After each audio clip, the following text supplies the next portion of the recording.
Okay, guys, I know it's been a while. Here I am again. So where else have I been this summer? So we got to Geneva after spending all of this time in Svalbard. Again, amazing. If you haven't watched that video, go back and watch it. Anyway, and then we went to the Large Hadron Collider. I mean, we didn't actually go inside the Large Hadron Collider because it was on at the time and we would have been irradiated, whatever. The Large Hadron Collider is in Geneva, Switzerland, and it's underneath the border of France and Switzerland. And in fact, all of the buildings that CERN, the Center for European Nuclear Research, occupies are spread throughout this whole border region, which you would think would be difficult. I mean, especially in the current political environment. We're talking about closing the borders and building walls and all of that stuff, which I'll talk to you about later. But this border is completely open. There's actually a border checkpoint, but most of the time, according to our guide, there's no one there. And there's just nerd stuff everywhere. I mean, literally nerd stuff all over the place. It's like equations written on rocks, and there's these giant industrial buildings with just stuff laying around behind them that have words like muon on them. And I know it's stupid to think of it that way, but it is just these little details that you're like, this is where science is happening. And it got me really enthused. I mean, obviously. CERN is not actually in downtown Geneva, if you will. It's actually off to the side of Geneva on the outskirts. And there's lots of gates and security, and there's lots of tourists, and the big, kind of rusty dome thing that you see on the internet if you were to look up where CERN is. That's their education center. It's a tourist attraction. The actual buildings themselves aren't really anywhere near there. They're spread over this massive area, and you just drive around from building to building depending on what you need. Because this is a giant ring particle accelerator underground, and it's big. I mean, it's a lot of kilometers across, so you have to drive from one building to another. If you want to go from Atlas to CMS, it's like a 20-minute drive, and you're driving through this beautiful countryside, and there are just animals there, and this beautiful grass. I mean, it's kind of amazing that in a place that is finding the future, they have it in this rustic kind of past. I don't know, I love it. The little towns and farmers and people just living their lives, and underneath their feet is this incredible scientific experiment. I love it. We saw the antimatter factory, which if you watch DNews Plus, you saw the whole interview that we did there. We went to the CMS control center and also to the building directly above the CMS experiment and talked to Talika Bose, who is an incredible person. She was so interesting. And then we went and ate at the CERN cafeteria, which is kind of funny. And while I was sitting there eating salad and, some chicken and whatever else, I'm thinking and looking around and not eavesdropping on conversations because that's rude. I mean, a little bit, but, only within reason. And it was just like, these people are doing incredible science every single day. These are people who've gone to universities around the world who have come to this place to find out something, to answer a question that they had about the universe. And I just found that so amazing. And, they all could have ranch dressing if they wanted, which is cool. So this didn't really come up in the video that we did on the Large Hadron Collider, but I really got deep into what Talika Bose actually did for a living, and I can't use that video because it's owned by Discovery, and this is my channel, not Discovery's, so I'll just tell you. Talika Bose is the trigger coordinator.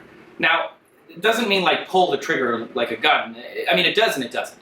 Essentially, when the particle accelerator is on and it's making collisions inside of their experiment, right? Her job is to design a computer program, along with other people, she doesn't do this alone, that looks at every single collision really fast, because they're happening every so many nanoseconds, so you can't really decide as a human which ones you want to look at and which ones you don't. So her job is to create the trigger. The trigger goes off when there's something interesting that happened in that collision. So there may be collisions happening every few nanoseconds, but most of them are going to be boring. It's just going to be, oh, that's a collision we've seen before. We've seen that one, seen that one, seen that one. Ooh, that one's cool. That's the trigger.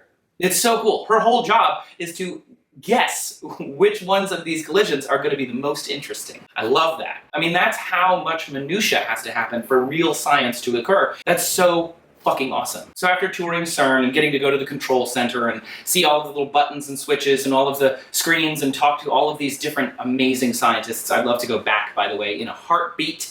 I would go back. It seems like it's just a few minutes standing in front of a camera and doing something, but it actually takes a long time, as evidenced by the fact that I don't make that many videos here. I'm really tired after a long day of shooting. And it's the same when you're out in the field, because you can only do this one time, so you want to shoot all day as long as you can.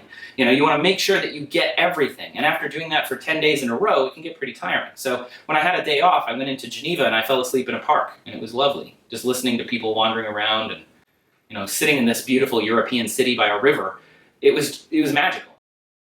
The kind of best part about traveling is everything is familiar but different, right? Especially when you go to Europe. When you're in Europe, it is really mind expanding in some ways because everyone's speaking French, for example. You think you understand what's going on, but if you actually listen, you are a foreigner. You are not one of these people. You are somebody else. And I think that's so great because it really forces you to look at the world from a somewhat different perspective. There's nothing quite like traveling to expand your mind. I mean, going to university, going to college, getting a degree in anything, even going to a vocational school helps you learn things and expand your mind. All of those things are valuable. But some of the best stuff I've ever learned, some of the most amazing lessons I've had in my life are because of travel.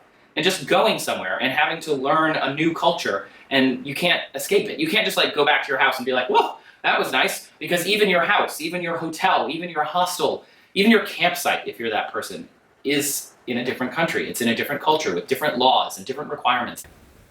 I love that because it really challenges your brain. These projects and these videos that we make, they require a lot of effort. Going to Svalbard, going to Geneva, talking to all of these scientists, that required research and back-channeling and figuring out who to talk to. On top of that, I had a producer and a shooter, somebody who booked our travel, somebody who made sure that we were where we were supposed to be at the time we were supposed to be there, PR people at each of the locations who were helping us and working with us. And that's even before we take the stuff home and give it to an editor and another producer who has to look at it and give notes and somebody who has to find all of the little pieces of B-roll that we have to use and put in the videos. And all of those people are important, and I love them. They're like a family because you get to make these creative projects. And I would not have gotten to go to Svalbard and CERN and Indianapolis. And I even went to England this summer because of a Boeing thing where we got to watch $1 trillion plane hover in place and got to tour all sorts of amazing facilities in Farnborough in the UK at one of the oldest air shows in the world and see a vintage plane. And, you know, I am so thankful for my work and for what I get to do because I get to take these stories and I get to present them to you. So thank you for watching this video as well. Thank you for being a subscriber to my channel if you are. I'm working on getting more content here. 2017 is going to be a big year for this channel, so make sure you subscribe because I'm really excited to try and do my own thing and keep my own creativity up. I love making DNews and DNews Plus and Seeker Daily and Seeker VR and all of these things at work, but it is a team effort, and I want to keep my skills sharp, so I want to be here with you guys telling stories on my own. So I hope you'll join me on that. Come find me on Twitter, @TraceDominguez. Subscribe here at youtube.com/TraceDominguez. I love you, I affirm you, and I care about you. Come back soon.